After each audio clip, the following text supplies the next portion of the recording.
Hello there, kids!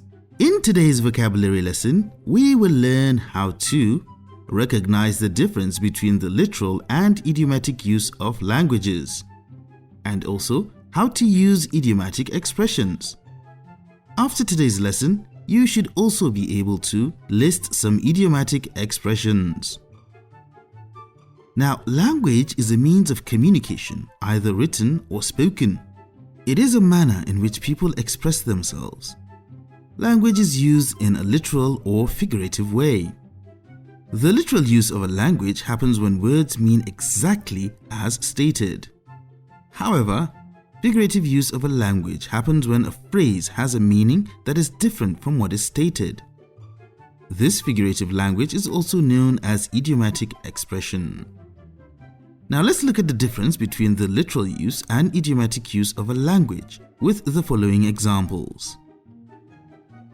It is a piece of cake. The literal meaning of this sentence tells us about cake, while figuratively it means something is easy. Break a leg. The literal meaning talks about breaking a body part, while the figurative meaning of this sentence is good luck. Now remember that most figurative phrases are idiomatic expressions. Now let's use these examples in sentences. How was the math exam? Ade asked. It was a piece of cake, replied Femi. I won't be in school tomorrow is the state spelling bee championships. Break a leg. Some idiomatic expressions like break a leg can be used by itself as a sentence. Let's go through some common idiomatic expressions in English and their meanings. Number 1.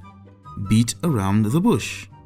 This means to avoid saying what you mean, usually because it's uncomfortable.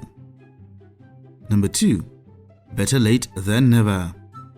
Means it is better to arrive late than not to come at all. Number 3. Get out of hand.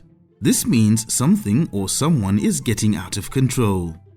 Number 4. Hang in there. This means don't give up. Now, idiomatic expressions are not only found in English but in all languages. And with these examples, we come to the end of today's lesson. Today, we learned how to recognize the difference between the literal and idiomatic uses of language, how to use idiomatic expressions, and also we were able to list some common idiomatic expressions. And now, it's assessment time. Here are some questions for you to attempt.